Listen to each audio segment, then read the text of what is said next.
ప్రార్థన చేసుకుందామండి. ప్రేమ నమ్మకం కలిగిన మా తండ్రి, నీకే స్థుతులు స్తోత్రములు. నేను ఇప్పటి వరకు మరి ఆరాధన జరిగింది తండ్రి. నేను పాటలు ఎందును, వాక్యం చదువుతూ ఎందును, అలాగే మొదటి మెసేజ్ చెప్తూ ఎందును నేను మీరే తోడుకుని నిరూపించిన విధానాన్ని పెట్టి వందన స్తోత్రాలు తండ్రి. మరి ఇప్పుడు ప్రాముఖ్యమైన సమాధానానికి వెళ్తూ ఉండగా పరిశుద్ధాత్మ యొక్క పరిపూర్ణమైన సహాయాన్ని నాకు అందించమని అర్థిస్తూ, అలాగే ప్రపంచవ్యాప్తంగా ఎక్కడైతే నీకు పిల్లలు కూడి ప్రార్థన చేస్తున్నారు, ఆరాధన చేస్తున్నారు, వారందరికీ కూడా నేను మీరే తోడుకుని నడిపించుకొని సమస్త మహిమ గంత ప్రభావం మీరే పొందుకోమని, అలాగే ఈరోజు బల్లారాధన జరుగుతుండగా నీ యొక్క హస్తం మాకు తోడుకొంచి నడిపించి సహాయం తెచ్చామని కృపాగాధాలు ఎల్లప్పుడూ వచ్చిన బ్రతిమలాడుకుంటూ ఈ ప్రార్థన మరి ఒకసారి నేను పరిశుద్ధాత్మ యొక్క పరిపూర్ణమైన సహాయం నాకు అందించమని అర్థిస్తూ ఈ ప్రార్థనని ప్రియకుమారుడు మా రక్షకుడు అయిన యేసుక్రీస్తు స్థితి గారి నామం నడిపించిన ప్రాంతండి. ఆమేన్. ఇక వీడియో చూస్తున్న వారు దయచేసి లైక్ చేయండి, షేర్ చేయండి, సబ్స్క్రైబ్ చేసుకునండి. ఎందుకంటే ఎక్కువ మందికి రీచ్ అవ్వాలి. మీరు లైక్ చేయడం ద్వారా సబ్స్క్రైబ్ చేసుకోవడం ద్వారా ఎక్కువ మందికి అయితే రీచ్ అవుతుంది. ఎక్కువ విషయాన్ని అయితే గమనించండి. Thank you so much. ఈరోజు మన పాఠం ఏంటండి? ఏది సాతాను శోధన, ఏది దేవుని పరిశోధన. పాఠం పేరు ఏది సాతాను శోధన, ఏది దేవుని పరిశోధన. చాలామందికి ఈ విషయం తెలియక అపార్థం చేసుకుంటూ ఉన్నారండి. కొన్ని సందర్భాల్లో దేవుడేటి మమ్మల్ని ఇలా చేస్తున్నాడు, బాప్తిసం తీసుకున్న తర్వాత మాకు శ్రమలు బాగా కష్టం ఎక్కువైపోయింది, అంతకుముందు లోకంలో ఉన్నప్పుడు ఎట్లా పడితే అట్లా జీవించినప్పుడు ఎలాంటి బాధలు ఉండేవి కాదు, పెద్దగా కష్టాలు ఉండేవి కాదు, కానీ ఎప్పుడైతే బాప్తిసం తీసుకున్నామో అప్పటి నుంచే మాకు మొదలైనవి అని దేవుడిని కొంతమంది అపార్థం చేసుకునే వాళ్ళు ఉన్నారండి. కానీ దేవుడిని అపార్థం చేసుకోవాల్సిన అవసరం లేదు. దేవుడు మనల్ని ఎప్పుడూ కూడా శోధనలోకి తీసుకెళ్ళడండి. ఆయన పరిశోధిస్తాడు కానీ, మనల్ని పరిశీలిస్తాడు కానీ శోధన మాత్రం పెట్టేది ఎవరండి? అపవాది. శోధన పెట్టేది అపవాది, పరీక్ష పెట్టేది దేవుడు. ఈ రెండింటికి మనం డిఫరెన్స్ తెలుసుకోవాలండి. ఈరోజు మనం క్లారిటీగా తెలుసుకుందామండి. ఈ పాట విన్న తర్వాత లాస్ట్లో మీకు చివరి వరకు ఉంటే మీకు అర్థమవుతుందండి. దేవుడు పరిశీలిస్తున్నాడా లేకపోతే సాతాను మనల్ని శోధన పెడుతున్నాడా అనేది మనకి క్లారిటీ ఉండాలండి. క్లారిటీ లేకపోతే మనం, నేను చెప్పాను కదా, చాలామంది దేవుని అపార్థం చేసుకుంటారు. ఈ కష్టాలు ఏంటో, దేవుడు మమ్మల్నే ఇబ్బంది పెడుతున్నారు ఏంటో అని అనుకుంటారండి. దేవుడు ఎప్పుడు కూడా మనుషులను ఇబ్బంది పెట్టాడు. ఒకసారి మనం వాక్యంలోకి వెళ్ళి చూడగలిగితే మత్తయి సువార్త 4:5 ఒకసారి చూడండి. మత్తయి సువార్త 4:5.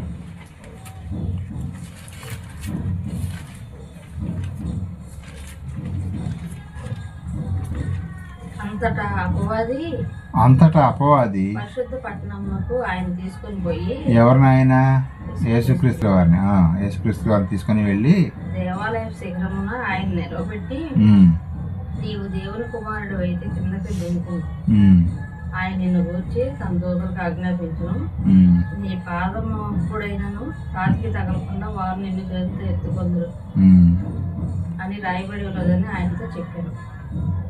చూసారండి, అపవాది ఏమన్నాడండి? ఆయన్ని అంటే ఎక్కడ తీసుకెళ్ళిందండి? కొండపైకి తీసుకెళ్ళి ఇక్కడి నుంచి ఇంక దూకు అంటుంది. అపవాది యొక్క మాటలు ఏంటంటే, నా మాటే వినాలి ఈ మనుషులందరూ. ఇంకో విషయం, యేసుక్రీస్తుల వారిని తీసుకొని పోయిందంటే మరి చూసారు, ఆయన్ని కూడా శోధించడం మొదలుపెట్టింది అనమాట. చెయ్యి పెట్టుకుని తీసుకెళ్ళి కొండ మీద తీసుకెళ్ళి ఇక్కడ నుంచి దూకు నిన్ను దేవదూతలు పట్టుకుంటారని చెబుతాం. ఆయనకి తెలీదా? యేసుక్రీస్తుల వారికి తెలుసా లేదా? మరి అపవాదం ఏంటి అట్లా చేస్తుందంటే, అంత కొంచెం సందు దొరికితే చాలు దూరిపోయి ఎవరినైనా సరే శోధిస్తాడు. ఇంకో విషయం, ఆయనకు బాగా ఆకలి అవుతుంది. ఆకలి అవుతుంటే మనం ఆహారం పెట్టాలి. అసలు యాక్చువల్గా అయితే అపవాదం ఏముంటుంది? ఈ రాళ్ళను రొట్టెలకి చేసుకొని తినని మరి సలహాలు ఇస్తుంది. అంటే నువ్వు నా మాట వినాలి. ఇదే వాడి కాన్సెప్ట్ ఏంటంటే, నేనే దేవుని మాట కాదు, నా మాట వినాలి. ఈ లోకం అంతా కూడా నాదే అని చెబుతున్నాడు అపవాది. వాస్తవంగా కూడా అపవాదిలాగే కనిపిస్తుంది. ఏదో పేరుకు మాత్రం 400 కోట్ల మంది క్రైస్తవులు ఉండారులే, కానీ 400 కోట్ల మందిలో అచ్చంగా నేను పరలోక రాజ్యానికి వెళ్ళాలి అని నమ్మి వచ్చిన వాళ్ళు ఎంతమంది ఉంటారండి? చాలా తక్కువ మందే ఉంటారు. మిగతా వాళ్ళు ఎలాగొచ్చారంటే, ఎవరు చెప్తారు మీకు అప్పులు బాబు అని, ఎవరు చెప్తారు మీకు రోగాలు బాబు, ఈ కాన్సెప్ట్తోనే వస్తారు. కానీ నేను పరలోక రాజ్యానికి వెళ్ళాలంటే ఒకే ఒక మార్గం, నేనే మార్గమును, నేనే సత్యమును, నేనే జీవమును అని చెప్పినటువంటి యేసుక్రీస్తు వారిని మనము ఆయన యొక్క మార్గంలో పరలోక రాజ్యం వెళ్తామని వచ్చేవాళ్ళు చాలా తక్కువ మంది ఉంటారండి. ఎక్కడ చూసినా ఆశీర్వాదం ఆశీర్వాదం ఆశీర్వాదం. పరలోక రాజ్యానికి మించిన ఆశీర్వాదం ఏమైనా ఉందండి ఈ భూమి మీద చెప్పండి? కానీ ఇవన్నీ ఇది పరలోక రాజ్యాన్ని పక్కన పెట్టేసేసి ఎన్ని కావాలని కోరుకుంటూ ఉంటారండి ఎక్కువ శాతం. అంటే అది నువ్వు అడిగినా సరే అడగపోయినా సరే ఇస్తాడు ఆయన గ్యారంటీగా. ఇప్పుడు అన్యులకే ఇస్తున్నాడు కదా, అన్యులకి ఇవ్వట్లేదండి, బట్టలు ఇవ్వట్లేదా, రోగం తగ్గట్లేదా వాళ్ళకి, క్యాన్సర్ వచ్చేసరి సరే చక్కగా ఎయిడ్స్ వచ్చినా సరే బతుకుతున్నారు వాళ్ళు. మరి అది మనం కోరుకుంటే అది అంటే కోరుకోవద్దని కాదు, కానీ దానికన్నా విలువైంది ఇస్తానంటున్నాడు ఆయన, పరలోక రాజ్యాన్నే ఇస్తానంటున్నాడు. కాబట్టి మనం సాతాను ఎప్పుడు కూడా మనిషిని ఇబ్బంది శోధించటానికే చూస్తూ ఉంటాడు. ఇంకో వచనం కూడా చూద్దాం. మార్కు సువార్త 1:13 ఒకసారి చూడండి. మార్కు సువార్త 1:13 అండి. మార్కు 1:13. వెంటనే పరిశుద్ధాత్మ ఆయనను అరణ్యంలోనికి తోసుకొని పోయింది. ఆయన సాతాను చేత శోధింపబడుచు అరణ్యంలో 40 దినములు అడమృగంతో కూడా ఉండను. మరియు దేవదూతలు ఆయనకు పరిచర్య చేయించుండేది. చాలండి. మళ్ళీ ఎక్కడ కూడా చూసారా, అంతమంది వచ్చినలాగే ఉంది. ఇక్కడ ఎక్కడ తీసుకెళ్ళాడంటే అరణ్యంలోకి తీసుకెళ్ళాడా? అరణ్యంలోకి తీసుకెళ్ళి అక్కడ కూడా శోధించటమే. యేసు ప్రభువుని పుట్టిన దగ్గర నుంచి కూడా శోధించటమే. 2 సంవత్సరాల పిల్లడే అప్పుడు అందరినీ సంపన్న హేరోదు మహారాజు చెప్పడం జరిగింది. అప్పటి నుంచి దానికి అక్కడ టార్గెట్లో యేసుక్రీస్తు వారు ఉన్నారు. అలాగే మనం ఎప్పుడు కొత్తగా జన్మిస్తామంటే బాప్తిసం తీసుకుంటామండి. బాప్తిసం తీసుకున్న దగ్గర నుంచి మనం కూడా వాడికి హిట్ లిస్టులోకి వెళ్ళిపోతాం అనమాట. ఎవరైతే బాప్తిసం తీసుకుంటారో వాళ్ళని శోధిస్తూ ఉంటాడనమాట. ఎలా చెప్పగలుగుతామంటే ఇప్పుడు నేను చెప్పే వచనాలన్నీ కూడా అలాంటివి. ఇంకా మనం చూడగలిగితే లోకా సువార్త 4:2 కూడా అక్కడ కూడా చూడండి. 4:2 లోకా సువార్త 4:2. అపవాది చేత శోధింపబడుతున్నాను. ఆ దినములలో ఆయన ఏమీ తినలేదు. అవి తీరిన తర్వాత ఆయన ఆకలి కొనగా అపవాది, నీవు దేవుని కుమారుడు అయితే రొట్టె అగినట్లు ఈ రాతితో చెప్పమని ఆయన చూసారు. ఎక్కడ కూడా నా మాట వినాలి, ఈ రాళ్ళను రొట్టెలుగా చేసుకుని తినే సలహా ఇస్తుందే కానీ తీసుకొచ్చి ఆహారం పెట్టవచ్చుగా. అదనమాట అపవాది. ఏంటంటే మనకి ఇంకో విషయం, ఇక్కడ ఇంకో మంచి పాయింట్ ఉంటుందండి. మనకి ఏదైతే అవసరం ఉంటుందో దాన్ని వీక్ పాయింట్గా పట్టుకొని వాడు మనల్ని పడేయాలని చూస్తాడు, వాడి మాట ఇమీడియట్గా చూస్తాడు.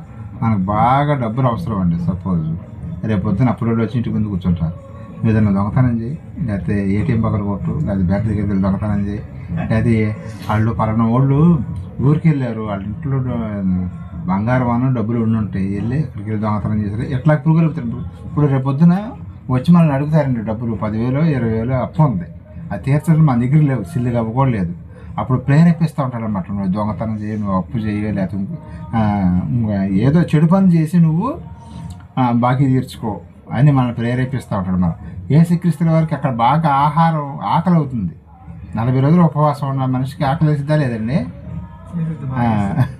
అప్పుడు యాక్చువల్గా అయితే ఏం చేస్తారు మన అస్మాట్ వాళ్ళు అయితే, గబుక్కన రాయి పట్టుకొని స్తోత్రం స్తోత్రం స్తోత్రం ఇది ఆహారం కాక అంటారు. కానీ యేసుక్రీస్తు వారు అన్నాడా, మనిషి రొట్టె వలన కాదు కానీ దేవుని మాట వలనే జీవించును అన్నాడు. ఆయన చూసి ఆయనకున్న నాలెడ్జి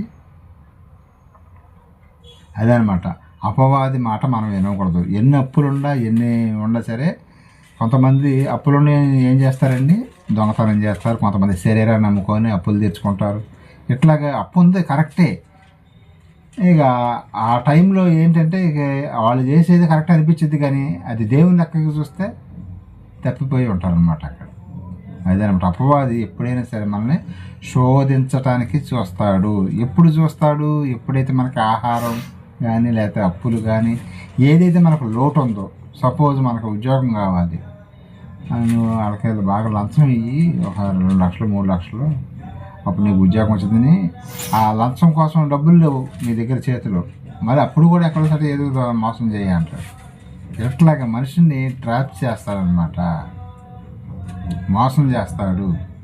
ఎక్కడో దాకా ఇందాక మరి మొదటి మెసేజ్లో మనం చెప్పినట్టుగా అవ్వమ్మ గారి దగ్గరికి వచ్చాడు, వచ్చి ఏమన్నాడండి అపవాది, అమ్మా ఇది నిజమా అనే వారికి ఏంటని అడగంలోనే, ఈ పండు తింటే నువ్వు దేవతల వల్లే ఉంటావమ్మా, దేవదూతల వల్లే, నీకు సావు ఉండదు అని చెప్పేవారికి ఏమికి ఇక అమ్మో నాకు సావు ఉండదంట అని గబగబా ఆ పళ్ళు కోసుకొని తినటం జరిగింది.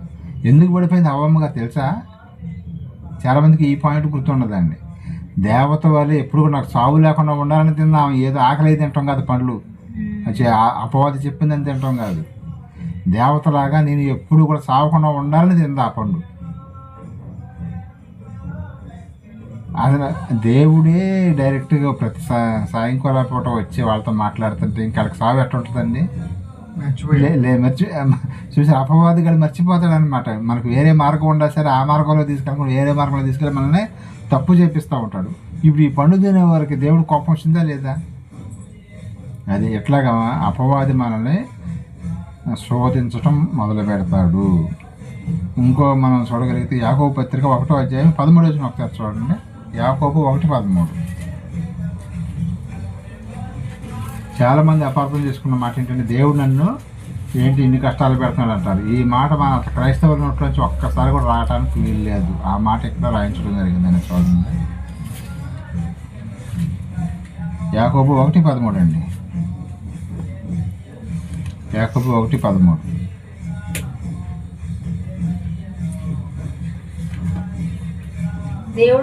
దేవుడు కీడు విషయమై శోధింపబడ నేరడు, ఆయన ఎవరిని శోధింపడు. తనకు ఎవడైనా శోధింపబడినప్పుడు నేను దేవుని చేత శోధింపబడుతున్నానని అనకూడదు.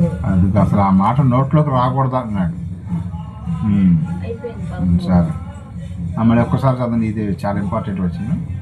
దేవుడు కీడు విషయమై శోధింపబడ నేరడు, ఆయన ఎవరిని కూడా శోధించడట.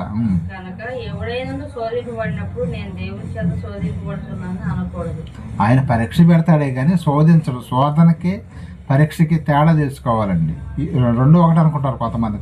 కాదండి. శోధించటం అంటే మనల్ని పాపంలో పడవేయటం, పరీక్షించటం అంటే మనలో ఎంత నిజాయితీ ఉందనేది తెలుసుకోవడానికి దేవుడు టెస్టింగ్ పెడతాడు. ఇప్పుడు చాలామంది చదువుకున్న స్టూడెంట్లకి 1వ తరగతిలో ఎగ్జామ్స్ ఉంటాయి, 2వ తరగతిలో ఉంటాయి, 10th క్లాస్లో ఉంటుంది, ఇంటర్లో ఉంటాయి, డిగ్రీలు కూడా ఉంటాయండి. ఎందుకు పెడతాం పరీక్షలో? అసలు వీడు చదువుకున్నాడు కదా, వీడి దగ్గర సరుకు ఎంత ఉందో తెలుసుకోవడానికని ఎగ్జామ్స్ పెడతారండి. అందరూ వెళ్తారు స్కూల్కి, పొద్దున్నే లేచి చక్కగా మంచి బట్టలు వేసుకొని మొహాన్ని పౌడర్ వేసుకొని వెళ్తారు. కానీ ఇతనికి అక్కడ టీచర్లు చెప్పేది వీళ్ళకి అర్థం అవుతుందా లేదంటే ఎట్లా తెలిసిందండి? పరీక్ష పెట్టినప్పుడే తెలిసింది. ఒక్కొక్కరికి 70 మార్కులు వస్తే, ఒకళ్ళకి 80 వస్తే, ఒక్కొక్కరికి అందుకని పరీక్ష పెడతారు. అలాగే దేవుడు కూడా ఎందుకు పెడతారంటే పరీక్ష, అందరూ బాప్తిస్మం తీసుకుంటున్నారు, మీరు వేళలో నిలబడేది ఎవరు, ఎంతమంది పరలోక రాజ్యానికి వచ్చేవాళ్ళు ఉన్నారని పరీక్ష పెట్టడం జరుగుతుంది. కానీ దేవుడు మాత్రం ఎవరిని శోధించడు. అర్థమైందండి? దేవుడు మాత్రం ఎప్పుడు కూడా మనకి అపాయం తీసుకురాడండి. ఇది మనకు క్లారిటీ ఉండాలి. అసలు శోధన అంటే ఏంటి? శోధన అనే మాటకి అర్థాలు ఉన్నాయండి. శుద్ధి చేయుట అని అర్థం అండి. విచారించు అనే అర్థాలు వస్తాయండి.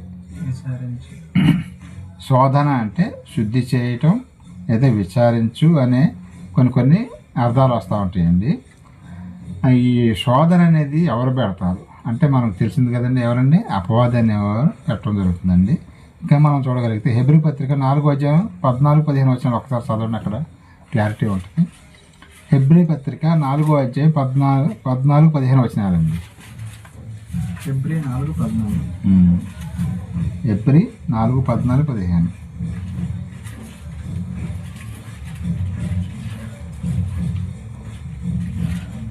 ఆకాశ మండలము గుండు వెళ్ళిన దేవుని కుమారుడైన యేసు అను గొప్ప ప్రధాన యాజకుడు మనకు ఉన్నాడు కనుక మనము ఒప్పుకొనను దానిని గట్టిగా చేపట్టుదాము. మన ప్రధాన యాజకుడు మన బలహీనతయంలో మనకు సహానుభావం లేనివాడు కాదు, కానీ సమస్త విషయంలో మన వలనే శోధింపబడినను ఆయన పాపం లేనివాడుగా ఉన్నాడు. అది మనకి ఎలాగైతే శారీరకమైన సంబంధమైన కోరికలు కలుగుతూ ఉంటాయో వయసు వచ్చినప్పుడు యేసుక్రీస్తు వరకు కూడా కోరికలు కలిగినాయి అంట. కానీ మరి ఎక్కడైనా సరే ఆయన పాపం చేసినట్టు మనకు కనిపిస్తుందండి? ఆడే కానీ మగ కానీ ఒక వయసు వచ్చినప్పుడు ఆయన 33.5 సంవత్సరాలు భూమి మీద ఉన్నాడు, కానీ ఎక్కడైనా బ్యాడ్ నేమ్ ఉందా? ఈ రోజుల్లో చూస్తే 11, 12, 14 సంవత్సరాల వయసు వాళ్ళు కూడా క్లాసుల్లో ప్రేమించుకోవటం అనేసి వస్తున్నాం కదండి. మరి ఆ ప్రేమ అంటే ఏంటో కూడా తెలియదు, ప్రేమించుకుంటారంట వాళ్ళు. కానీ మరి యేసుక్రీస్తు వారికి ఎన్ని సంవత్సరాలు ఇప్పుడు బాప్తిజం తీసుకున్నారండి? ఆయన 30 years. మరి ఎన్ని సంవత్సరాలు చూడండి గ్యాప్. అప్పటి నుంచి కూడా ఆయనకు కూడా మనకులాగే శరీరం అంతా కోరికలు కలుగుతూనే ఉన్నాయంట. కానీ ఎక్కడా కూడా ఆయన తప్పు చేయలేదు. ఎందుకనండి? ఆయన వచ్చిన పని ఒకటి ఉంది, ఆ పని మీద ఉన్నాడు. అలాగే మన బాప్తిజం తీసుకున్న తర్వాత మనకు ఒక పని పెట్టాడు ఆయన. అప్పుడు అటు ఇటు మతాల తిప్పకుండా స్ట్రైట్గా వెళ్ళిపోవాలన్నమాట. యేసుక్రీస్తు చిన్నప్పటి నుంచే కరెక్ట్గా ఉన్నాడు. కనీసం మనం బాప్తిజం తీసుకున్న తర్వాతనే కరెక్ట్గా ఉండాలన్నమాట. మన వల్లనే ఆయనకి శారీరక సంబంధమైన కోరికలు ఉన్నా సరే ఎక్కడ కూడా అపవాదిగాడు నువ్వు తప్పు చేయి ప్రేరేపించాడంట. అక్కడ శోధింపబడ్డాడు, కానీ ఆయన అక్కడ ఫెయిల్ అవ్వలేదని రాయబడింది. అనేక రకాలుగా కూడా ఆయన శోధింపబట్టడం జరిగింది. సమస్త విషయాలు చూడండి. మళ్ళీ ఒకసారి చదవనట్టయితే మళ్ళీ క్లారిటీ ఉంటుంది. 14 ఆకాశ మండలము గుండా వెళ్ళిన దేవుని కుమారుడైన యేసు అను గొప్ప ప్రధాన యాజకుడు మనకు ఉన్నాడు కనుక మనము ఒప్పుకున్న దాన్ని గట్టిగా చేపట్టుదాము. మన ప్రధాన యాజకుడు మన బలహీనత యందు మనతో సహానుభావము ఎలాంటి బలహీనత ఉంది ఆయనకు కూడా లేనివాడు కాడు గాని సమస్త విషయముల్లోనూ మన వల్లనే శోధింపబడినను ఆయన పాపం లేనివాడుగా ఉండను. అది మనకులాగే శోధన వచ్చింది, ఆయన కూడా శోధన వచ్చింది కానీ పాపం చేయలేదంట. అది గొప్పతనం అన్నమాట. యేసుక్రీస్తులో ఉన్న గొప్పతనం. అపవాదిగాడు ఏం చేస్తాడంటే మనల్ని రెచ్చగొడతాడండి. చాలా విషయాలు మనకి ఆపోజిట్గా ఏదన్నా జరుగుతున్నా వాళ్ళతో మనం గొడవద్దు అనుకుంటాం, కానీ అవతల వాడు వచ్చి మనతో గొడవ పెట్టుకోవడానికి ప్రయత్నం చేస్తూ ఉంటారు. వాళ్ళతో మనకెందుకులే, మన పని అనేది మనం చూసుకుందామంటే మనం సైలెంట్గానే ఉందాం అనుకుంటాం. వాడిని రేపుతూ ఉంటాడు అనమాట. అరే వెళ్ళరా పోటాడరా వాళ్ళతో. కానీ నేను వ్యభిచారం చేయకూడదు అని కొంతమంది అనుకుంటే నువ్వు వ్యభిచారం చేసేటట్టుగా ప్రేరేపిస్తాడు. ఎందుకంటే నీకు డబ్బులు బాగా అవసరం వచ్చేటట్టు చేస్తాడు, సరైన నమ్ముకునేది. లేదా దొంగతనం చేసేటట్టుగా చేపిస్తాడు, లేదా అబద్ధం ఆడేటట్టుగా చేపిస్తాడు. రకరకాలుగా మనిషిని ఏదో రకంగా శోధనలో పడేసి దేవునికి దూరం చేయాలి, పాపంలో పడేయాలి. పాపం చేస్తే దేవుడు ఊరుకుంటాడండి? అందుకే వాడికి ఆ టార్గెట్ ఏంటంటే మళ్ళీ పాపం చేయించడానికి అపవాది ఎప్పుడు కూడా సిద్ధంగా ఉంటాడండి. మనం అందుకని తెలుసుకోవాలండి, ఇది అపవాది శోధన లేకపోతే దేవుని పరిశోధన అనేది. ఇప్పుడు అబ్రహాం గారికి వచ్చింది శోధన పరిశోధన. మీరు కొన్ని మాటలు చెప్పాను కదా ఇప్పటి వరకు. అబ్రహాం గారికి వచ్చింది శోధన పరిశోధన. ఎస్, పరిశోధన. దేవుడు పరీక్ష పెట్టాడు ఆయనకి. ఆ సాతాను ఎక్కడికి వచ్చి నీ కొడుకుని బలివ్వమని చెప్పలా, చెప్పింది ఎవరు? అది తెలుసుకోవాలన్నమాట. మనం ఎప్పుడైతే మనం బలహీనంగా ఉన్నామో అప్పుడే వాడు వచ్చేసేస్తాడు మన దగ్గరికి. కొంచెం సందు దొరికినా సరే అండి, కొంచెం కూడా సందు ఇవ్వకూడదు. కొంచెం సందు దొరికినా సరే వచ్చి కూర్చుంటాడు. అక్కడ కూర్చొని ఇది ప్రేరేపిస్తూ ఉంటాడు అన్నమాట. హెబ్రీ పత్రిక 11:17 ఒకసారి చూడండి. హెబ్రీ 11:17. అబ్రహాము శోధింపబడి విశ్వాసమును బట్టి. ఇదేంటి ఇక్కడ శోధింపబడి అన్నాడు? చేసింది పరిశోధన కదా. మరి ఇప్పుడు మనం ఏమనుకున్నాం? ఇక్కడ శోధన అని ఉంది. ఇక్కడ ఇప్పుడు మళ్ళీ చదవండి. శోధన అని ఉంటుంది అక్కడ. శోధించింది సాతానా? దేవుడు ఎక్కడ పరీక్ష పెట్టింది? శోధించేది అపవాదే, కానీ ఇక్కడ చేసింది దేవుడు కదా. మరి ఇక్కడ ఎందుకు ఇలా శోధించడం అంటే ఏంటంటే టెస్ట్ చేయడం అని అర్థం. ఇక్కడ ప్రింటింగ్ మిస్టేక్ ఇది తెలుసుకోవాలి. అదే ఇప్పుడు కొన్ని బైబిల్లో తర్జుమా చేసేటప్పుడు మిస్టేక్లు ఉన్నాయి. ఆదిమ హెబ్రీ భాష నుంచి రాయటం జరిగింది పాత నిబంధన, కొత్త నిబంధన ఆదిమ గ్రీకు భాష. ఆదిమ అని పెట్టాడు కదా. ఆదిమ అంటే ఏంటి? ఇప్పుడు వాడుకలో లేని భాష, అప్పుడు వాడుకలో ఉంది కానీ అదే భాష ఇప్పుడు లేదంట. అది ఆదిమ హెబ్రీ, ఆదిమ గ్రీక్ అని ఉంటుంది. అంటే అప్పుడు వాడుకలో ఉంది కానీ 2000 సంవత్సరాల క్రితం, 3000 సంవత్సరాల క్రితం ఆ భాష ఇప్పుడు లేదంట అది. అందుకని అప్పుడు ఈ బైబిల్ని రాసేటప్పుడు ఏం జరిగిందంటే మిస్టేక్స్ జరిగినాయి కొన్ని.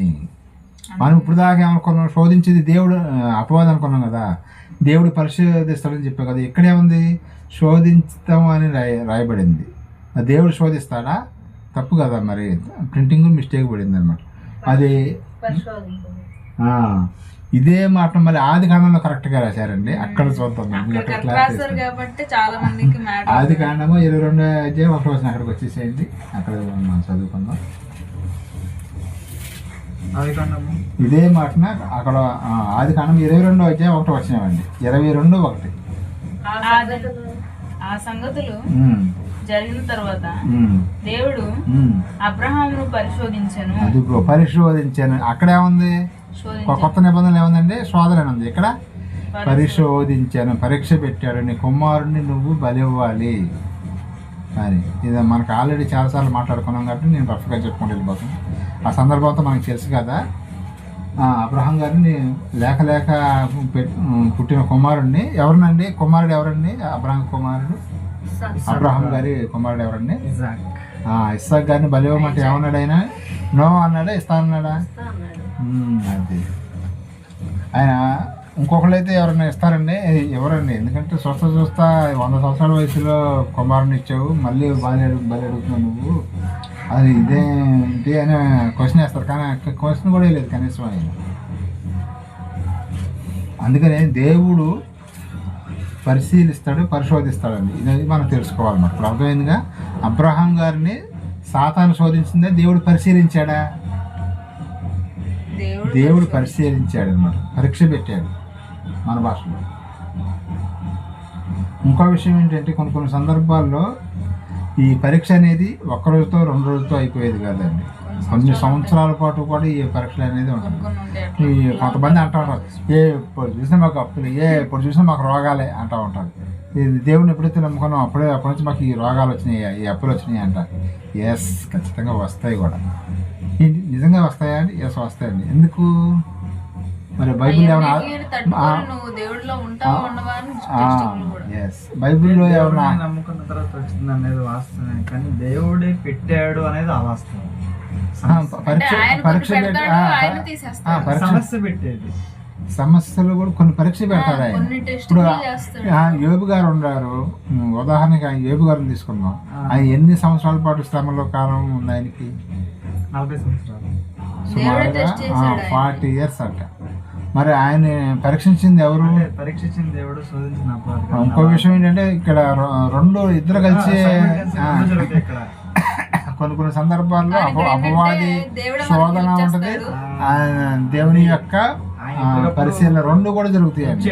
ఈయన అబ్రహాం గారి, యోబు గారి సందర్భంలో 2 జరిగినాయి. నీవు ఏమన్నాడండి అపవాది అయినా, ఇతని ఈ యొక్క శరీరాన్ని మాత్రం ఏమన్నా చేసుకోగానే ప్రాణం మాత్రం తెస్తే మాత్రం ఊరుకోనని ముందే చెప్పాడు. ప్రాణం మాత్రం తీయొద్దు, కానీ ఇతను పరీక్షించు, ఇతను గెలుస్తాడని. దేవునికి అపవాదికి మధ్యలో ఎవరు నలిగిపోయారండి? అలాగే మనం కూడా నలిగిపోతామండి చాలా సందర్భాలు. దేవునికి అపవాదికి మధ్యలో మనం కూడా, మన యొక్క జీవితాలు కూడా. ఆయనే కాదండి, ఎవరైతే ఆయనకి బాగా నచ్చుతారో వాళ్ళని బాగా పరిశీలిస్తాడు ఆయన. అర్థమైందా?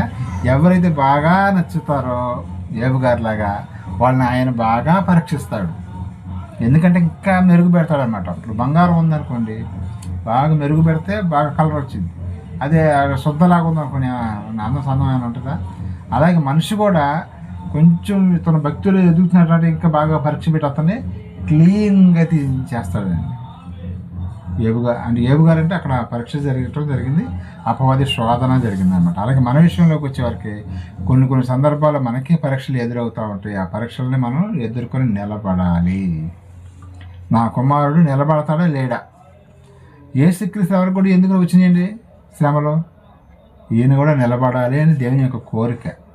అలాగే యేసుక్రీస్తు వారికే మరి శ్రమలు వస్తే మనకు రావండి, మనకు కూడా వస్తాయండి. కానీ మళ్ళీ దేవుడు బయటికి తీసుకొస్తాడండి. అట్లాగే ఉంచడానికి పోదు. ఈ లోకంలో కష్టము సుఖము ఈ రెండు కూడా వస్తూనే ఉంటాయండి. కష్టంలో వచ్చా మరి ఏబు గారికి తర్వాత మళ్ళీ మరి ఆస్తి మొత్తం వెనక్కి వచ్చిందండి. వెయిట్ చేయాలి మనం. అది ఏబు గారిని ఎలాగైతే పరీక్షించాడో అలాగే మనం పరీక్షిస్తాడు. అలాగే ఆయన ఎలాగైతే ఆశీర్వదించాడో అలాగే మనల్ని వడ్డీకి తీసుకొస్తాడు. ఆ ఇబ్బందుల నుంచి, ఆ పరిశోధన నుంచి బయటికి తీసుకొస్తాడు. ఇది కూడా గుర్తుపెట్టుకోవాలన్నమాట. ఒక్కసారి మనం చూడగలిగితే ఏబు గారి గురించి మరి ఏబు గ్రంథము 1:22 ఒకసారి చూడండి. ఏబు గ్రంథము 1:22 అండి.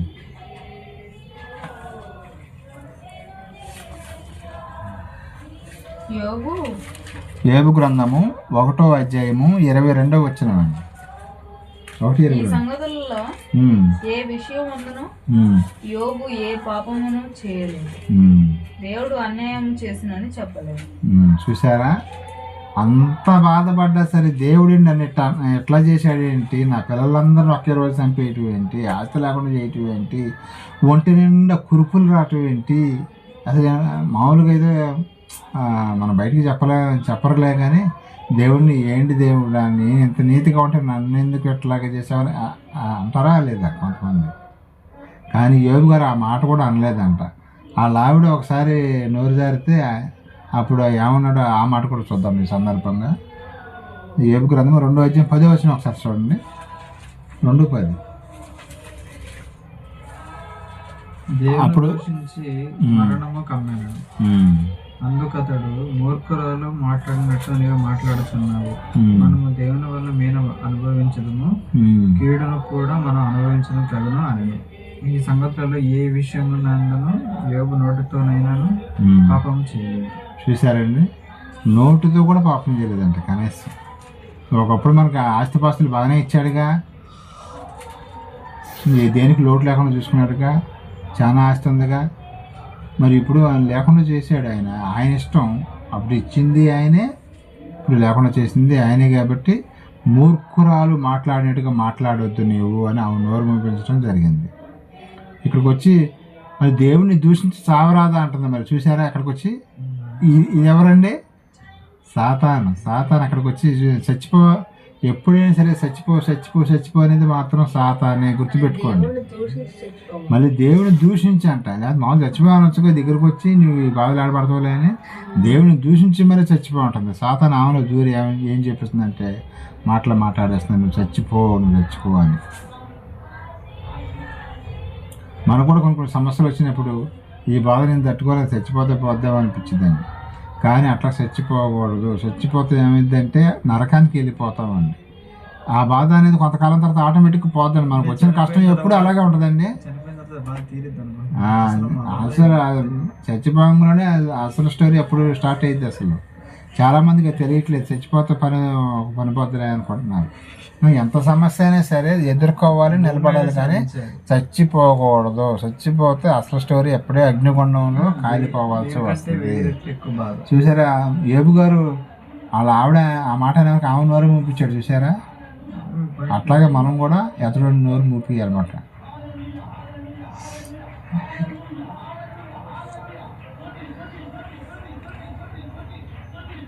దేవుడు మనల్ని ఎందుకు పరీక్ష పెడతాడు, ఈ విషయం తెలుసుకుందామండి. దేవుడు మనకి పరీక్షలు ఎందుకు పెడతాడు? పరీక్షించడానికి, ఎందుకంటే మనలో నీతి ఉందా లేదా.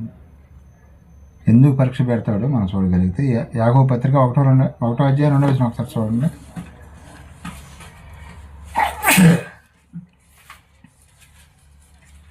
యాకోబు పత్రిక 1:2.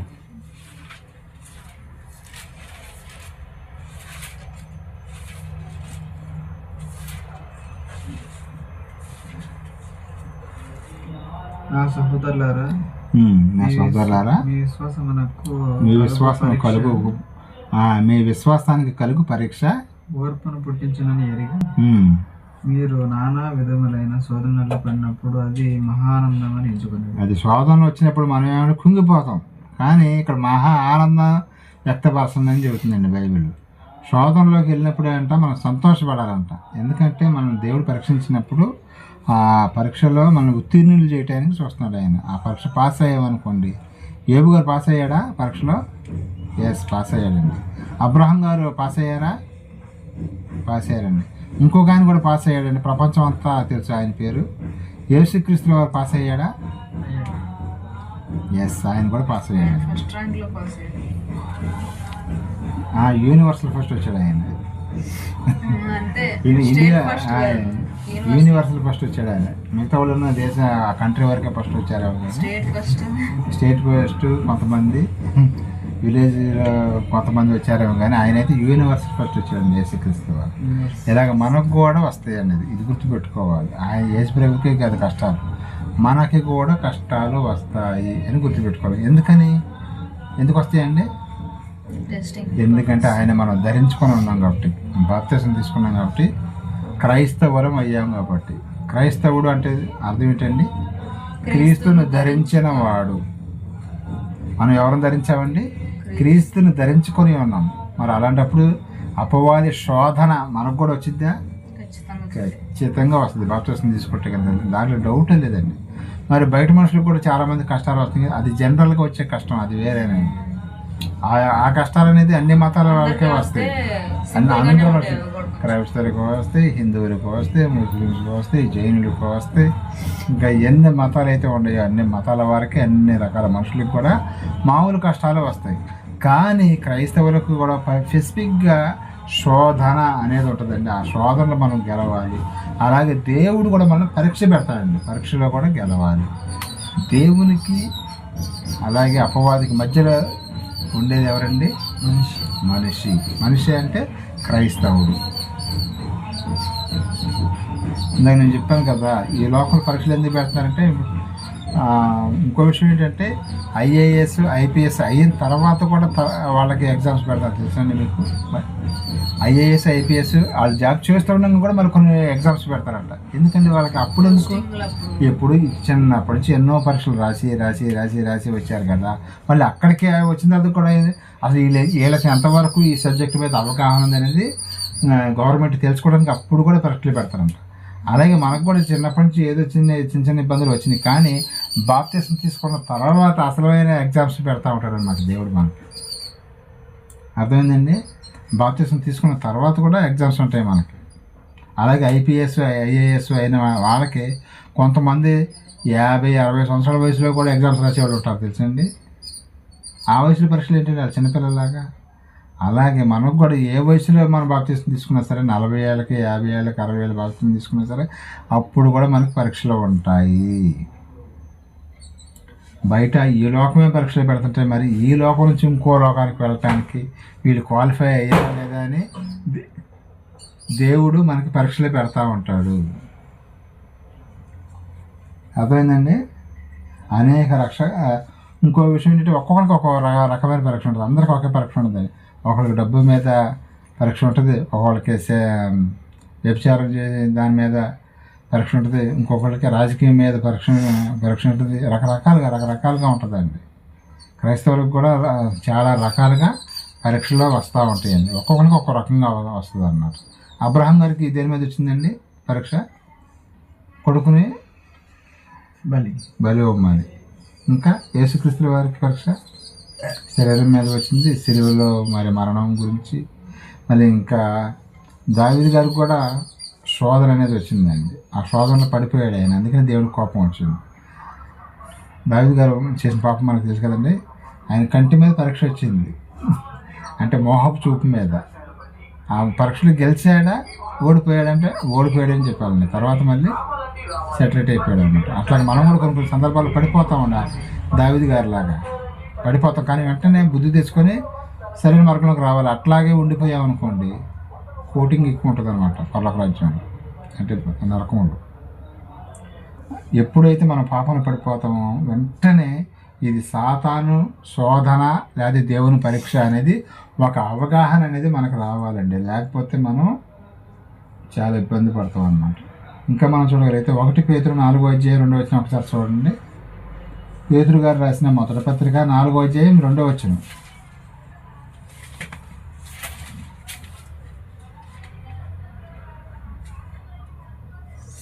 శరీర విషయంలో శ్రమ పడినవాడు శరీరం ముందు జీవించు మిగిలిన కాలము ఇక మీదట మన జాసలను అనుసరించి నడుచుకొనక దేవునికి ఇష్టానుసారంగా నడుచుకున్నట్లు పాపంతో జోలి యొక్క 1 పేతురు 4:2 అదే మరి 12 వచ్చేసేయండి. ప్రియులారా, మిమ్మల్ని శోధించుటకు మీకు మేలు కలుగుతున్న అగ్ని వంటి మహాశ్రమలు వచ్చి అగ్ని వంటి మహాశ్రమలు వస్తున్నాయి. ఒక్కోసారి అసలు మైండ్ బ్లాక్ అవుతూ ఉంటుంది. మీకు ఏంటి ఇంత కష్టం వచ్చిందని, అన్నం తినబుద్ధి కాదు, స్నానం చేయబుద్ధి కాదు, ఏదైనా ఆలోచిస్తుంటే పిచ్చి పిచ్చి ఆలోచనలు వస్తూ ఉంటాయి. ఇదేంటి ఎట్లా జరిగింది, ఎలా జరిగింది ఇవన్నీ కూడా సాతాను శోధన అని తెలుసుకోవాలండి. అగ్ని వంటి మహాశ్రమలు వస్తాయండి ఒక్కోసారి. అలాగే కొన్ని సందర్భాల్లో దేవుడు కూడా మనల్ని అగ్ని వంటి శ్రమలు కూడా పెడతాడండి, పరీక్షలు పెడతాడు. అది ఏదనేది మనం తెలుసుకోవాలన్నమాట. 12 చదవండి.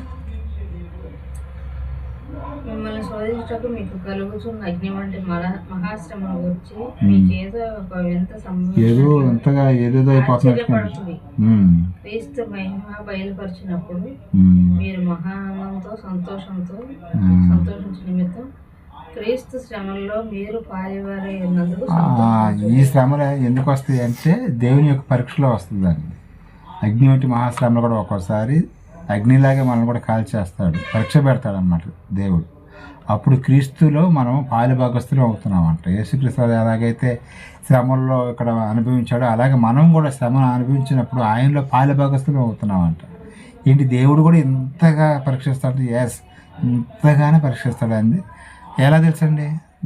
ఇందాక చెప్పుకున్నాం యోబు గారి గురించి. యోబు గారిని పరీక్షించాడు, అలాగే అబ్రహాం గారిని పరీక్షించాడు. ఇంకా చాలామంది ఉన్నారండి, చెప్పుకుంటూ పోతుంటే బైబిల్ చాలామంది. మరి యేసుక్రీస్తు వారిని కానీ అపోస్తలులను కానీ ఈరోజు ఉన్న నేటి క్రైస్తవులను కూడా. ఇంకో విషయం ఏంటంటే మన భారతదేశంలో కూడా ఇప్పుడు దేవుని పరీక్ష మొదలైందని చెప్పుకోవాలండి. చాలా చోట్ల మీరు కనుక ప్రార్థన చేస్తే మిమ్మల్ని చంపేస్తామని బెదిరిస్తున్నారండి. మరి ఈ పరీక్షలో నెగ్గుతారా, ఓడిపోతారా, వాళ్ళు చెప్పిన మాటలకు భయపడతారా అనేది మన భారతదేశంలో చూడాలండి. కొన్ని ఏరియాల్లో అయితే ప్రార్థన చేస్తుంటే ఏం చేస్తున్నారండి, వెళ్ళటం, వాళ్ళని బయటికి లాక్కెళ్ళిపోవటం, కొట్టడం, గర్భిణీ స్త్రీని కాలు మీద కడుపు మీద పెట్టి కాలుతో తనటం, ఇలాంటి పనులు కూడా చేస్తున్నారండి. ఇవన్నీ కూడా కొన్ని సందర్భాల్లో పరీక్షలో వస్తూనే ఉంటాయండి. అలాగే కొన్ని సాతాను శోధన కూడా వస్తుందండి. ఏది సాతాను శోధన, ఏది దేవుని పరీక్ష అనేది మనం తెలుసుకొని, ఇప్పుడు గర్భిణి కడుపు మీద కాలు పెట్టి తనటం అనేది దేవుని యొక్క పరీక్ష కాదండి, అది సాతాను శోధన అని తెలుసుకోవాలి. దేవుడు ఎప్పుడు కూడా మనిషిని పరీక్షించినప్పుడు మనిషిని చంపడండి, పాపంలో పడడు. ఇవి గుర్తుపెట్టుకోవాలి. దేవుడు పరీక్ష పెట్టినప్పుడు ఏమైందంటే మనిషి పాపంలో పడిపోడు, కాదు ఇబ్బంది పడతాడు బాగా. కానీ అపవాది శోధించింది అనుకోండి, పాపంలో తీసుకెళ్ళి కూర్చోబెడతాడు అనమాట ఈజీగా. ఈ రెండింటికి వ్యత్యాసం అనేది మనం తెలుసుకొని మసులుకొని మనం జీవించాలండి. 16వ వచనం కూడా చదవండి. 1 పేతురు 4:16 అండి.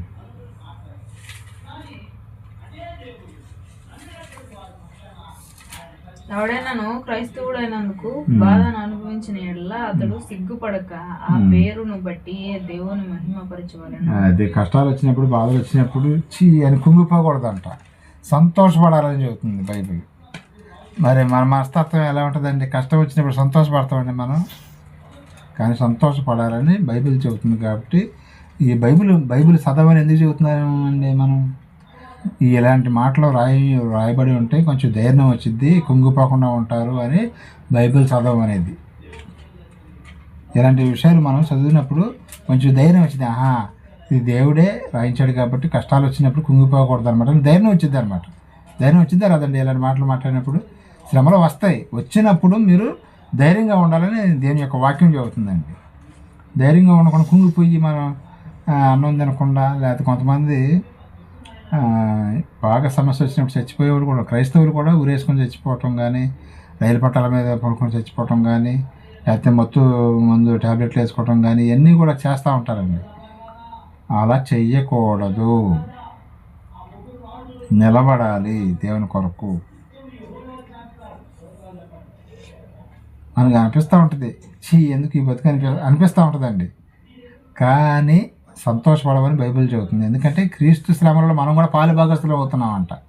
యేసుక్రీస్తు వారు ఎలాగైతే కష్టాలు అనుభవించాడో ఆ కష్టాలు మనకు కూడా వస్తున్నాయి. కాబట్టి అప్పుడు మహదానందంతో సంతోషపడాలని చెబుతుంది బైబిల్. అందుకే బైబిల్ చదువుకుంటే ఈ విషయాలన్నీ కూడా మనకే బ్రెయిన్కి వెళ్తాయి అన్నమాట. ఇంకా మనం చూడగలిగితే హెబ్రీ పత్రిక 4:15 ఒకసారి చూడండి. హెబ్రీ 4:15 అండి.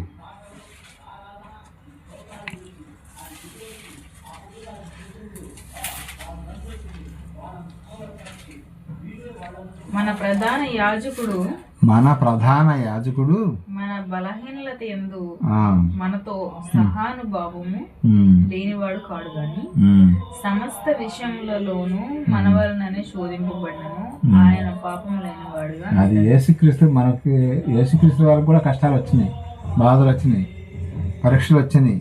అయినా సరే ఏ పాపం చేయలేదు కదా. మనం కూడా ఆల్రెడీ వచ్చిన చదువుకున్నామండి. మళ్ళీ ఇంకోసారి మరి ఆయన గురించి చెప్తే బాగుంటుందని మళ్ళీ చెప్పడం జరిగిందండి. మళ్ళీ కూడా ఈ వచనం చదివించండి. యేసుక్రీస్తు వారికి ఎలాగైతే శ్రమలు వచ్చాయో మనకు కూడా వస్తాయా లేదా అంటే వస్తాయని చెప్పుకోవచ్చు. కానీ వాటిలోంచి మన దేవుడు మనం బయటికి తీసుకొస్తున్నాడు. అలాగే ఉండవండి. ఇక్కడ చెప్పాను కదా, కష్టమో సుఖమో, కష్టమో సుఖమో, కష్టమో సుఖమో. ఎప్పటి వరకు అండి? మనం చనిపోయేంత వరకు కూడా ఏదో ఒక శ్రమలు వస్తానంటే ఏదో ఒక అదృష్టం వస్తూనే ఉంటుందండి. అలాగే శ్రమల్లోనే ఉండిపోమండి. రెండు కూడా ఎర్లర్గా వస్తూ ఉంటాయి అనమాట. కష్టం సుఖం కూడా. కష్ట సుఖాలు ఇచ్చటి కలిసి ఉండే మన సాంగ్ కూడా ఉంది కదా. అందుకనే కుంగిపోకుండా ఇప్పుడు కష్టం వచ్చిందనుకో అలాగే ఉండిపోతామని అనుకోమాకండి. తర్వాత మరి దేవుడు మనం బయటికి తీసుకొస్తాడండి ఖచ్చితంగా. కాబట్టి ఎప్పుడు కూడా మనం యొక్క చూపు అబ్రహాం గారు ఎలాగైతే దేవుడిని నమ్మాడో అలాగే యేసుక్రీస్తు వారు, అలాగే ఇంకెవరండి యోబు గారు, ఇంకా చాలామంది భక్తులు ఉన్నారు. అందరూ కూడా దేవుని మీద ఆనుకున్నారండి. అలాగే నీకు నాకు మనందరికీ కష్టం వచ్చినప్పుడు ఎవరి మీద ఆనుకోవాలండి? ఇంటి పక్కన వాళ్ళ మీద ఆనుకోవాలా? ఇంటి పక్కన వాళ్ళకి మనకి ఏదైనా బాధ చెప్పామనుకోండి, వాళ్ళకి మనం సులభంగా చూస్తారండి. దేవుని మీదే అనుకోవాలి. దేవునికి చెప్తే ఆయనే మనకు సహాయం చేయగలుగుతాడు. కానీ మనకు వచ్చిన కష్టం వెళ్ళి కొంతమంది ఏం చేస్తారంటే ఇంటి పక్కన వాళ్ళకి, ఇంటి ఎదురుళ్ళకి, ఇంటి వెనకాలకి చెప్తారండి. దానివల్ల ఏమైనా ఉపయోగం ఉంటుందండి? వాళ్ళు ఇంకా ఓహో వీళ్ళ బతుకులు ఇంతేనా అన్నట్టుగా వీళ్ళకి ఇన్ని కష్టాలు వస్తున్నాయి అని తేలిగ్గా మాట్లాడతారండి. అందుకని మన కష్టం వచ్చినప్పుడు దేవుని పాదాలు చెంత ఆయన యొక్క పాదాలు పట్టుకుంటే ఆయనే మనకి హెల్ప్ చేస్తాడు. కానీ ఈ లోకంలో మనుషులు మనల్ని దెప్పుతారు, పొడుస్తారు, మానసికంగా పొంగదీస్తారు. అంత అవసరం ఏంది అసలు? బయటకు చెప్పుకోవాల్సిన ఎక్కువ మంది చేసేది 99% అదే ఆ పనే చేస్తారు. కానీ 1% మాత్రమే ముందుగా మన క్రైస్తవులం కాబట్టి మనకి మహాదేవుడు మనకి ఉన్నాడు కాబట్టి మన యొక్క కష్టాలు వచ్చినా, బాధలు వచ్చినా, ఇరుకులు వచ్చినా, ఇబ్బందులు వచ్చినా మనం ఆయనకే చెప్పుకోవాలి.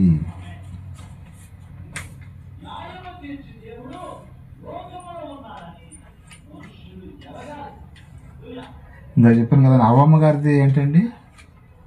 అవ్వమ్మ గారిది శోధన, పరిశోధన, శోధన. అపవాది వచ్చి నువ్వు దేవతల వలె దేవతలాగా అయిపోతావు, నీకు సావు ఉండదు అనే వరకే అది మనం తెలుసుకోవాలండి. అపవాది వచ్చి శోధించాడు అనమాట.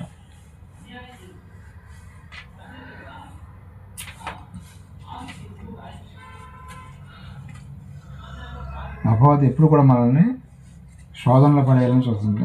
అవన్నీ కూడా మనందరికీ తెలిసినాయి. అపవాది దేంట్లో పడేస్తాడు మనిషిని?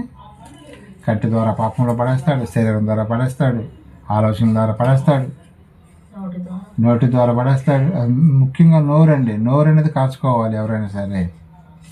నోరు కనుక కుదురుగా లేకపోతే ఏమైందంటే మన పాపంలో పడిపోతామండి. అపవాది వీళ్ళు నోటి ద్వారా ఈజీగా పడే పాపంలో పడవచ్చని రకరకాలుగా నోటి ద్వారా మనకి నోట్లోంచి రాని మాట, రాకూడని మాటలు కూడా రప్పిస్తాడండి వాడు. అట్లా రప్పించినప్పుడు ఏమైందంటే దేవుని ఎదుట మనం ఏమవుతామండి, దోషులు అవుతాం అన్నమాట. వాడి టార్గెట్ అదేనండి, ఏదో రకంగా వెళ్ళిన పాపంలో పడేయాలి, పాపంలో పడేసి దేవునికి వెళ్ళిన విరోధులుగా చేయాలి. వాడి టార్గెట్ అదండి. ఇది తెలుసుకోవాలి మనం. ఎందుకు శోధిస్తాడంటే దేవుడికి వ్యతిరేకంగా అయిపోయింటే అప్పుడు మనం ఎక్కడికి వెళ్తామంటే నాకు దక్కని ఆ మహాలోకం వీళ్ళకి దక్కడానికి వీలు లేదు, వీళ్ళు కూడా నాకులాగే నరకంలో పడిపోవాలి, ఈయన కుమారులు ఈయన కాకుండా చేయాలి. అది వాడి టార్గెట్. ఆ టార్గెట్లో మనం తప్పించుకొని నిలబడాలి. అప్పుడప్పుడు దేవుడు కూడా కొన్ని పరీక్షలు పెడతాడు. అలాగే సాతాను శోధిస్తుందండి. రెండింటి మధ్యలో మనం నలిగిపోయేది ఎవరంటే మనిషి లేదా క్రైస్తవుడు. కాబట్టి దాంట్లోంచి మనం బయటకు రావాలంటే ఒకే ఒక మార్గం, ఎప్పుడూ కూడా బైబిల్ వాక్యం చదువుకుంటూ ఉండాలి. వాక్యం చదువుకున్నప్పుడు ఏమైందంటే ఏదైనా సమస్య వచ్చినా ఆ సమస్య నుంచి ఎలా బయటికి రావాలనేది అక్కడ మనకి ఉపాయం చెబుతాడండి దేవుడు. సపోజ్ రేపొద్దున ఒక 10 లక్షలు అప్పు కట్టాలి, కట్టకపోతే వాళ్ళు మన ఇంటి మీదకి వచ్చి మనందరినీ ఈడ్చుకెళ్ళి బయటికి తీసుకెళ్ళి పంచాయతీ పెడతారు అనుకుందాం. అప్పుడు ఏం చేయాలండి, మనం ఊరేసుకొని చచ్చిపోవాలా? ఇది సాతాను శోధన. కాబట్టి అప్పుడు దేవుడు ఏదో రకంగా మనకి హెల్ప్ చేస్తాడు. అది తెలుసుకోవాలండి. చాలామంది తెలుసుకోక ఏం చేస్తారంటే నా పరువు అంతా పోద్ది, నాకు ఊళ్ళో బ్యాడ్ నేమ్ వస్తుందని ఊరేసుకునే వాళ్ళు చాలామంది అప్పుల కోసం, అప్పుల నిమిత్తం ఊరేసుకుని చచ్చిపోయిన వాళ్ళు చాలామంది ఉన్నారండి. అప్పులు ఉన్నాయి అని చెప్పేసి ఊరేసుకోకూడదండి. ఇది అపవాది యొక్క మనకి శోధన పెడతాడండి. ఇల్లు ఏదో రకంగా వీళ్ళు ఇరికియాలి అని. అలాగే దేవుడు కూడా కొన్ని పరీక్షలు పెడతాడు. అందుకనే మనం నిలబడాలంటే ఏం చేయాలంటే దేవుని యొక్క వాక్యం ఇప్పుడు చదువుకుంటూ ఉన్నట్లయితే మనం ధైర్యంగా ఉంటాము. చివరిగా ఒక మాట చెప్పి నేను ముగించేస్తానండి. మనం ఎప్పుడు మనిషి ఎలా ఉండాలంటే ఎలా ఉండాలి. కాబట్టి ఈ యొక్క వచనం చదివి నేను ముగిస్తాను. మత్తయి సువార్త 5:8 వచ్చినామండి. మత్తయి సువార్త 5:8 వచ్చింది. హృదయ శుద్ధి గలవారు ధన్యులు, వారు దేవుని చూస్తారు. ఎప్పుడు కూడా మనం హృదయం శుద్ధిగా ఉండాలంటే దేని ద్వారాగా మనం శుద్ధి చేసుకోగలుగుతామండి హృదయాన్ని? వాక్యం ద్వారా. వాక్యం ఎప్పుడు చదువుతున్నాం అనుకోండి, మన పాపం అనేది మన దాంట్లోకి వచ్చి మన హృదయంలోకి వచ్చిందండి. రానెవ్వడో వస్తున్నా కానీ అటాక్ చేస్తూ ఉంటుంది ఒక పక్క నుంచి. కానీ ఈ వాక్యం అనేది మనల్ని క్లీన్ చేస్తూ ఉంటుంది, హృదయం శుద్ధి అయిపోతూ ఉంటుందండి. ఇప్పుడు ఇంట్లో చెత్త వస్తుందండి, ఏ రోజుకి ఆ రోజు మనం క్లీన్ చేసుకుంటే నీట్గా ఉంటుంది. అట్లాగే చెత్త అలాగే ఉంటుంది, చెప్పండి, నీట్గా ఉంటుంది. అలాగే హృదయంలోకి పాపం అనేది వస్తూ ఉంటుంది. అది దాన్ని ఆ చెత్తని, పాపం అనే చెత్తని దేంతో క్లీన్ చేసుకోవాలండి? వాక్యంతో క్లీన్ చేసుకోవాలండి. అలాగే ప్రార్థన కూడా చేసుకోవాలి, తప్పేం లేదు. వాక్యం చేత ఎప్పటికప్పుడు క్లీన్ చేసుకోవడం. హృదయ శుద్ధి గలవారు ధన్యులు, వారు దేవుని చూడాలంటే ఒకే ఒక మార్గం, దేవుని యొక్క వాక్యం మాత్రమే. దేవుని యొక్క వాక్యం మన హృదయంలో లేకపోతే, యేసుక్రీస్తు వారి దగ్గర వాక్యం కనుక లేకపోయినట్టయితే ఏం చేసాడు? ఆయన కూడా పాపం చేశాడు. కానీ ఆయన ఈ రాళ్ళను రొట్టెలుగా చేసుకోవటం ఏమన్నాడండి? ఆయన మనుష్యుడు, చెప్పండి, ఒకళ్ళు చెప్పండి ఎవరన్నా. మనుషుడు రొట్టె వలన కాదు కానీ దేవుని మాట వలన జీవిస్తాడు అని. ఆ మాట, ఆ వాక్యం ఆయనకి తెలుసు కాబట్టి సమాధానం చెప్పాడు, వెళ్ళిపోయాడు అనమాట. లేకపోతే గబగబా ఆ రాళ్ళ రొట్టెలు చేసుకుని తినేవాడు అనమాట. అతని మాట విన్నట్టుగా ఇది. అందుకని అపవాది మాట మనం వినాల్సిన అవసరం లేదు, దేవుని మాటే వినాలి. అప్పుడు హృదయం శుద్ధిగా ఉంటుంది. బైబిల్ చదువుకున్నప్పుడు ప్రతిరోజు కూడా మన బైబిల్ ఎందుకు చదవాలంటే మన హృదయాన్ని శుద్ధిగా ఉంచుకోవాలండి. అప్పుడు మనం ఏం చేస్తాం? దేవుణ్ణి చూస్తాం. ఎప్పుడు చూస్తామండి దేవుణ్ణి? మనం చనిపోయిన వెంటనే పరదేశుడు. అప్పటి వరకు కూడా ఏది సాతాను శోధన, ఏది దేవుని పరిశోధన అనేది తెలుసుకున్నట్లయితే మనం చక్కగా జీవించగలుగుతాం, క్రైస్తవులుగా నిలబడగలుగుతాము. నిలబడాలంటే మెయిన్ వాక్యం వాక్యం వాక్యం వాక్యం. ప్రార్థన అనేది మన అవసరాలు దేవుడికి చెప్పటం. వాక్యం అనేది దేవుడు మనకి ఎలా తెలివిగా జీవించాలి, ఏ సమస్య వచ్చినప్పుడు ఎలా బయటికి రావాలనేది చెప్పిద్ది వాక్యం. అదనమాట. కాబట్టి ప్రతి ఒక్క క్రైస్తవులైన మనం అందరం కూడా ఏది సాతాను శోధన, ఏది దేవుని పరిశోధన తెలుసుకొని జీవించాలని ఈ పాఠం ద్వారాగా మరి కొన్ని విషయాలను అర్థమైనాయండి. అర్థమైందా? అంటే విడగొట్టాలన్నమాట. దానికి విడగొట్టితేనే మనకు వాక్యం అర్థమైద్ది అనమాట. లేకపోతే అడిదట్టు ఈడిదట్టు మనం వేసుకోగలుగుతాం అనమాట. అక్కడ இந்த హెబ్రీ పత్రికలో మనం చూసాం కదా, దేవుడు శోధించాడని ఉంది, కానీ పాత నిబంధనకి వెళ్తే పరిశోధించాడని ఉంది. అంటే ఇక్కడ ప్రింటింగ్ మిస్టేక్ అని తెలుసుకోవాలి. మనం అందరం కూడా మరి దేవుని యొక్క పరీక్షల్లో నెగ్గాలని, కడకు ఆయన నుండి మహాలోకానికి చేరుకోవాలని, పరలోక రాజ్యంలోకి మనం అందరం వెళ్ళాలని, అలాగే సమస్త క్రైస్తవులందరూ కూడా పరలోక రాజ్యం రావాలని కోరుకుంటూ ఇంతటితో నా యొక్క మాటలు ముగిస్తానండి. చిన్న ప్రార్థన చేసుకుని తర్వాత బలారాధనలోకి వెళ్దాం. ప్రేమ మా తండ్రి నీకే స్తుతిస్తున్నాను. నేను ఇప్పటివరకు నీ మాటలు చెప్పాను తండ్రి. మేమందరం కూడా నీ ఉండే మహాలోకానికి చేరుకోవడానికి, మీరు పెట్టే పరీక్షలో నెగ్గటానికి అట్టి ధన్యతను మాకు దయచేయమని బ్రతిమలాడుకుంటూ ఈ ప్రార్థన నీ ప్రియకుమారుడు మా రక్షకుడైన యేసుక్రీస్తు నామమున అడిగి వేడుకుంటున్నాం పరమ తండ్రి. ఆమేన్.